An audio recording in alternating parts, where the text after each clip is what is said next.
देखा एक खर है, खर नहीं दिखाई पड़ रहा है, दूषण को खर राम दिखाई पड़ने लगे।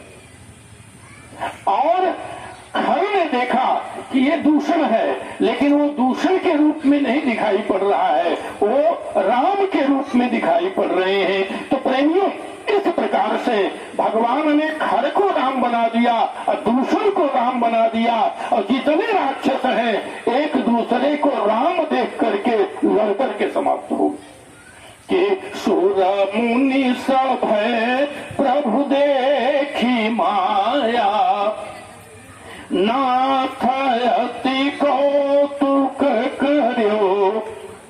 और परिणाम क्या हुआ कि जितने राक्षस हैं वो सब भगवान के स्वरूप का चिंतन करते, स्मरण करते हुए और एक दूसरे से युद्ध करते हुए संग्राम रिपु दल लड़ी मरियो, सभी लोग समाप्त हुए। बोलिए राजा रामचंद्र भगवान की। ये परमात्मा है। यन माया वशवर्ति विश्वमखिलम ब्रह्मादि देवासुरा। एक निवेदन और कर दूं, परमात्मा ने एक बार अपने भक्तों के सामने भी परिवर्तन किया। आप पूछेंगे कैसे? एक दिन भगवान एक वृक्ष के नीचे बैठे हैं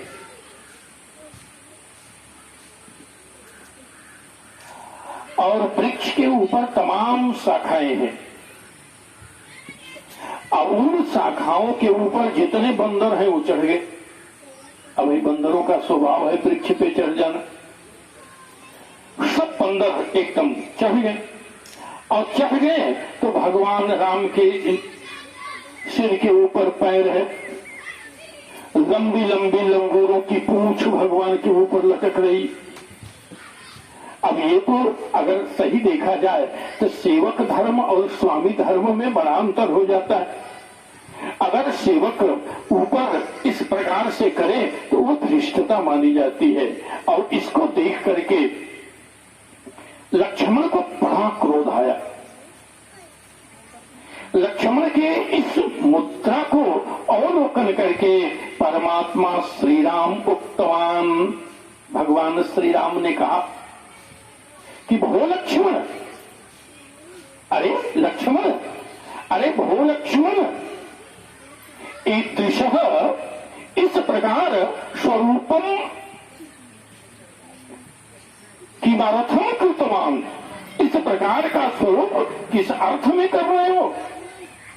तुम्हारे आंख लाल लाल दिखाई पड़ रहे हैं, मुट्ठियां भींच रही हैं, रदपट फड़क रहा है, और तुम ये क्या देख रहे हो या क्या करना चाहते हो? तुम्हारा ये मुखमंडल इस प्रकार से रक्ताभ क्यों दिखाई पड़ रहा है?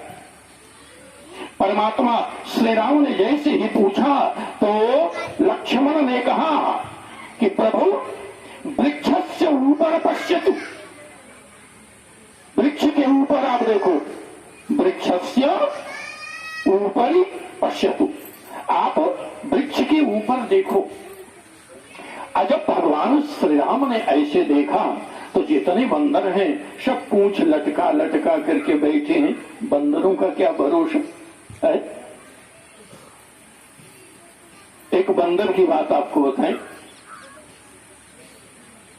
ये लड़का सुधांशु जहां से आया है, इसी के गांव में चातुर्मास कर रहा था। उस चातुर्मास में एक घायल बंदर आ गया। मैंने उसको पकड़वा लिया, पकड़वा करके उसको बांध दिया। तो अब सब बच्चे खेलने लगे उससे, वो धीरे धीरे स्वस्थ भी हो गया। और उसको तो हमने सोचा कि बच्चे परेशान करेंगे उसको, तो मैं उसको कुटी में बांध देता था। अब मैं बांधता था नीचे में, तो बंदर है तो वो तो ऊपर चला जाएगा। वो जो ऊपर आधार बना था उसी पे जाके बैठे। एक दिन मैं भोर में स्नान करके आया और भगवान को स्नान कराने में जा रहा था, और जैसे ही वहां से जल लेकर के निकला, हमारे ऊपर सुसु कर दी। बड़ा क्रोध आया, बताओ, स्नान करके आया और ये इस प्रकार से कर दिया। और तब जो है मैं एक डंडा लिया, डंडा लेकर के मारने के लिए दौड़ा। अब वो क्या कहाँ करके उछलने लगा।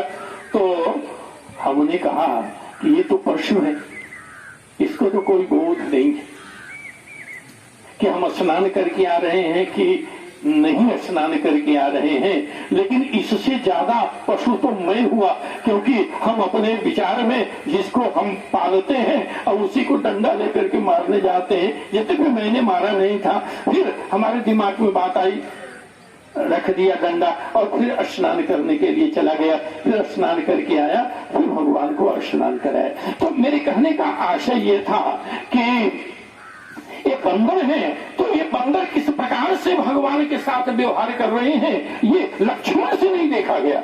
लक्ष्मण ने कहा कि इस प्रकार के उदंडता का केवल एक अर्थ है, मृत्युदंड। भगवान ने कहा कि लक्ष्मण, जो अतिशय दिव्य सेवक होता है उसको मृत्युदंड नहीं देते, मृत्युदंड उनके लिए आवश्यक नहीं है। और दूसरी बात कि अगर अपराध जितना होता है, अपराध के बराबर ही दंड दिया जाता है। मृत्युदंड का तो कोई मतलब ही नहीं बनता। और जानते हो लक्ष्मण, इनका दोष तो तुम्हें दिखाई पड़ रहा है, जरा इनका गुण तो देखो। इन्होंने मेरी सहायता के लिए, लक्ष्मण, जंगल मुझे मिला था, मेरी पत्नी मेरे साथ हो गई, वो मेरी पत्नी थी, उसका अधिकार बनता था, वो मेरे साथ हो गई। और तुम मेरे साथ इसलिए हो गए कि तुम हमारे छोटे भाई हो, तुम्हें लगा कि मेरे भैया को कष्ट होगा, इसलिए मेरी सुख सुविधा को देखते हुए तुम मेरे साथ हो गए। लेकिन एक बात बताओ, आज जब मैं विपत्ति में हूं, तो विपत्ति के समय में ये जितने बंदर हैं अपना अपना घर छोड़ करके मेरी रक्षा करने के लिए आए। रावण के बाणों का प्रहार इनके ऊपर होगा, मेघनाथ के बाणों का प्रहार इनके ऊपर होगा। ये पूर्ण रूप से मेरे कल्याण के लिए, बाण सहने के लिए, घाव सहने के लिए तैयार है। हे लक्ष्मण, जरा एक बार इनके गुणों का भी तो अवलोकन कर लो, केवल इनके दोष का अवलोकन न करो। प्रेमियों, आज मैं निवेदन करूं कि लोग दोष का ही परिकलन करते हैं, गुणों का परिकलन नहीं करते। और यदि गुणों का परिकलन करने लगे तो दिव्य स्वरूप जीवन में आ जाए। आज भगवान, याद रखिएगा, आपके शरीर पर जब भी आक्रमण होगा तो मन के द्वारा होगा, बुद्धि के द्वारा होगा, आपके अहंकार के द्वारा होगा, अथवा चित्त के द्वारा होगा, अथवा आपके आंख द्वारा आप पर आक्रमण होगा, आपके कान द्वारा आक्रमण होगा, आपके त्वचा द्वारा आक्रमण होगा। अभी देख रहे हैं तमाम आक्रमण के स्वरूप चल रहे हैं। कोरोना की तीसरी लहर का स्वरूप एकदम प्रकट होता हुआ चला जा रहा है। और आज ये तो त्वचा के द्वारा आक्रमण होगा, अथवा रसना के द्वारा, जिह्वा के द्वारा आक्रमण होगा। ये आक्रमण के इतने केंद्र हैं। अथवा नासिका के द्वारा, यहाँ एयर में तमाम प्रकार के प्रदूषण हैं।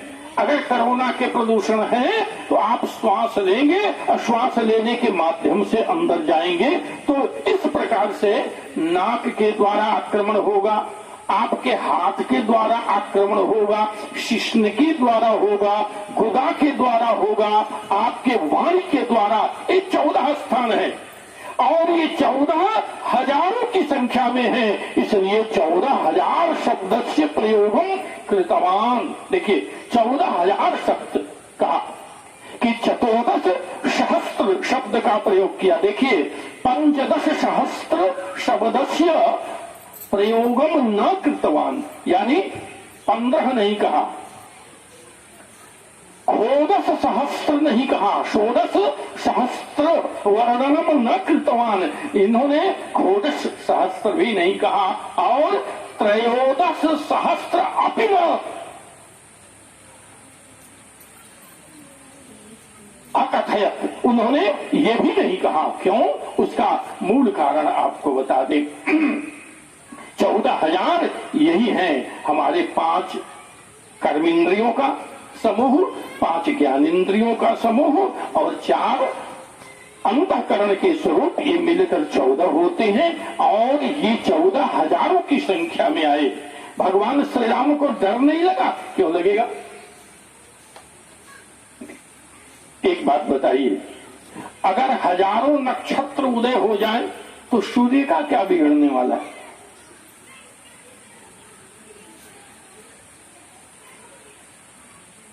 अगर करोड़ों जुगनू एक साथ चमकने लगे तो चंद्रमा के प्रकाश को क्या फर्क पड़ता है उससे?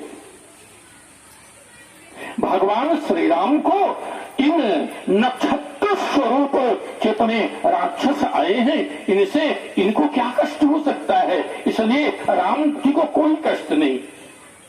और ये क्या हुआ? युद्ध करने के लिए आए, भगवान ने युद्ध शुरू कर दिया और लिखा कि भगवान श्री राम बार बार मार रहे हैं, लेकिन वो गिरते हैं, सिर कट जाता है, गिर जाते हैं, लेकिन फिर उठ जाते हैं और उठ के फिर लड़ने लगते हैं। अब ये तो गड़बड़ लग रहा है। भाई आप किसी को मारे तो उसे तो मर ही जाना चाहिए।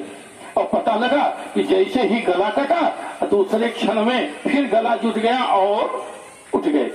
और लिखा कि मही परत, जमीन पर गिरते हैं, कि मही परत पुनि उठी भीरत मरत न करत माया अति घनी। सब माया कर रहे हैं, यानी राक्षसों की अपनी माया है। राक्षसाः स्व मायायाः प्रभावं कृतवन्तः। जितने राक्षस हैं वो अपनी माया कर रहे हैं, मरने के बाद भी उठ जाते हैं, तब उठ करके भगवान से फिर लड़ने लगते हैं। तो जितने देवता हैं वो डरने लगे, जितने मुनि हैं वो डरने लगे कि सूरज डरत, देवता डर रहे हैं कि सूरज डरत 14 सहस प्रेत। देवता डर रहे हैं कि ये 14,000 हैं कि सूरज डरत 14 सहस प्रेत बिलो की एक अवध धनी। भगवान एक हैं, 14,000 राक्षस हैं, एक साथ भगवान युद्ध कर रहे हैं, तो देवता डरने लगे। तो भगवान ने देखा कि ये देवता डर रहे हैं, तो अब कुछ काम करना चाहिए।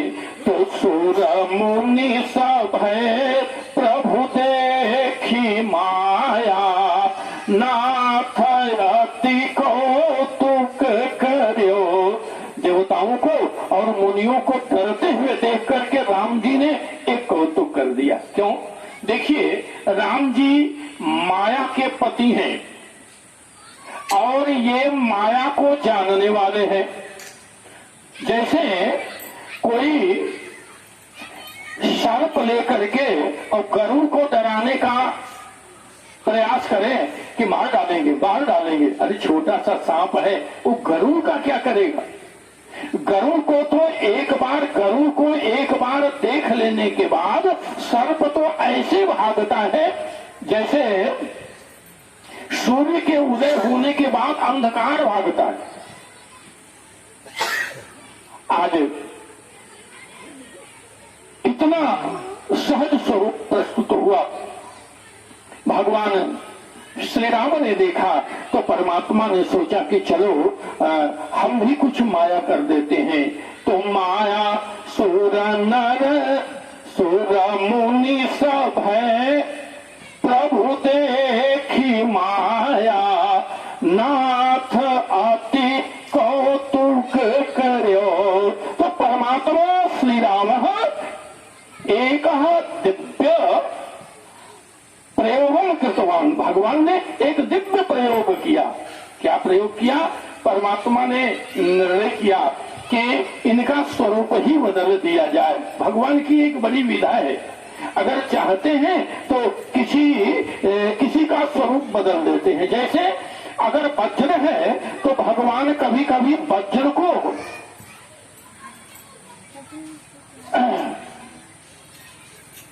द्रव बना देते हैं और द्रव को वज्र बना देते। तो ये भगवान की एक अपनी विधा है। परमात्मा ने क्या किया, सोचा कि अब इतनी लड़ाई लड़ूंगा तो काम नहीं चलेगा, एक काम कर दिया जाए। वो क्या? भगवान ने क्या किया कि जितने राक्षस हैं